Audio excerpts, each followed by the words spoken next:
Imagine an aircraft carrier, not cutting through the ocean, but slicing through the sky.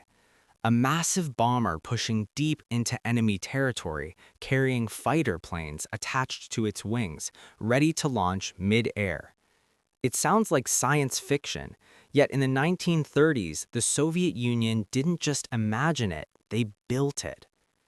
As air power reshaped warfare between the world wars, military planners everywhere faced the same brutal limitation. Bombers could fly far, carrying heavy payloads of fuel and explosives. Fighters could not. They were fast, agile, and deadly, but only for a short distance. Once bombers crossed deep into enemy territory, their escorts were forced to turn back. What followed was predictable. Isolated bombers, swarmed by enemy fighters, shot down in alarming numbers. This gap threatened the entire concept of strategic bombing. Range meant survival, and in the Soviet Union, where geography demanded long-distance operations, the problem was even severe. In 1930, engineer Vladimir Vakhmistrov proposed a solution so radical it bordered on madness: let the bombers carry the fighters.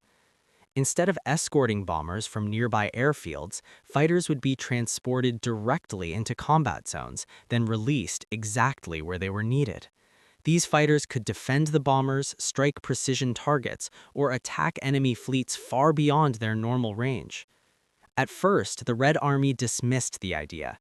Soviet doctrine favored mass production and proven designs, not risky experiments.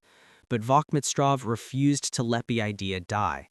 He argued that flying aircraft carriers could change the balance of air warfare entirely, turning bombers into mobile air bases and giving the Soviet Union unprecedented reach. What followed was one of the most bizarre and ambitious aviation experiments in history, and against all odds, it actually worked. The question wasn't whether the idea was possible, it was whether it could survive long enough to matter. Turning theory into reality was far more dangerous than proposing it. The Soviet Union lacked advanced wind tunnels and aerodynamic modeling. Every decision, where to mount the fighters, how to release them, how to keep the bomber stable, had to be discovered through trial and error. Vakhmistrov named his system Zveno, meaning link. The carriers would be the enormous TB-1 and later TB-3 bombers, the largest aircraft in Soviet service. The challenge was figuring out how to attach fighters without crippling the bomber's controls or making release impossible. Some configurations mounted fighters above the wings, others suspended them beneath. One extreme design carried 5 fighters at once.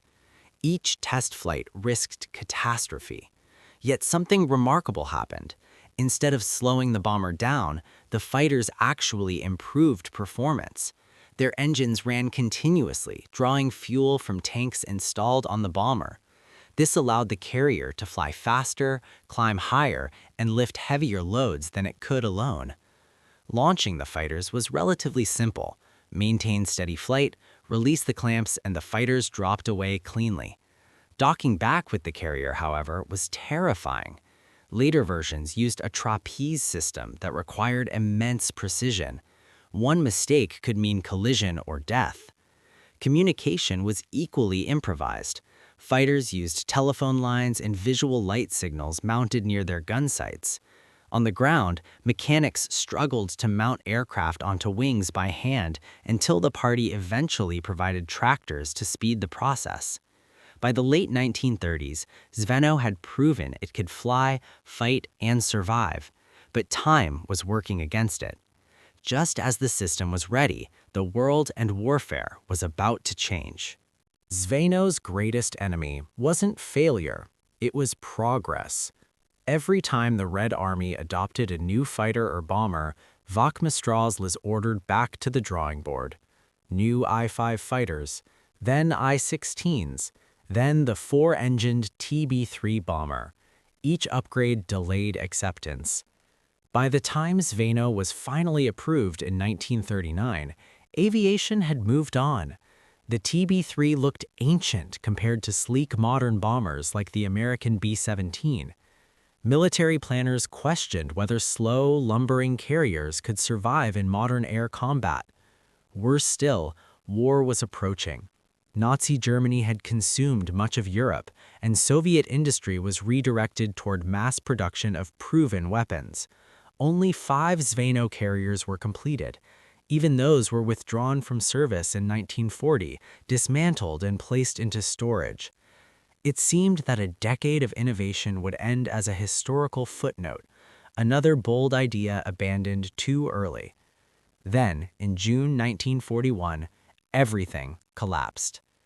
When disaster struck, the Soviets would reach back into storage for a weapon they thought they'd never need. On June 22, 1941, Nazi Germany launched Operation Barbarossa. Soviet defenses crumbled.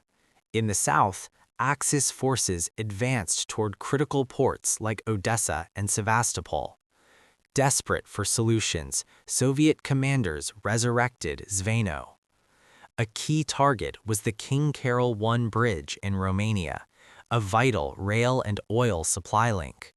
Conventional bombers failed repeatedly, missing the target and suffering heavy losses. Only precision dive bombers could destroy it. The Soviets didn't have enough. Zveno offered an answer. Loaded with bombs that would normally make takeoff impossible, I-16 fighters were carried aloft by TB-3 carriers. Released deep behind enemy lines, they attacked an oil refinery first. Enemy fighters ignored them. Soviet fighters couldn't possibly reach that far, or so they believed. The strike was devastating. On August 10, Zveno carriers attacked the bridge. Heavy anti-aircraft fire forced one carrier to turn back, and the bridge survived the initial strike. 3 days later, 6 fighters returned. This time, 5 direct hits destroyed an entire span. All aircraft returned safely. Over the following weeks, Zveno conducted dozens of successful missions, destroying docks, river crossings, and even shooting down German fighters. A weapon dismissed as obsolete was suddenly irreplaceable. Zveno flew at least 30 combat missions. It was effective, unpredictable, and uniquely suited to desperate conditions. But it was also a stopgap, doing what modern dive bombers would soon do better. As Soviet industry recovered and new aircraft entered service, Zveno faded away. Records of its final missions are scarce. The aircraft were likely destroyed, scrapped, or lost in the chaos of war. Yet the idea refused to die. The United States experimented with airborne fighter parasites. In the 1960s, Lockheed studied massive flying carriers capable of carrying entire squadrons. Advances in materials, aerodynamics, and propulsion kept reopening the question: what if air power didn't need runways at all? Zveno proved one thing beyond doubt. Sometimes the most outrageous ideas work, not because they are perfect, but because necessity leaves no other choice. And in war, desperation has a way of turning madness into history.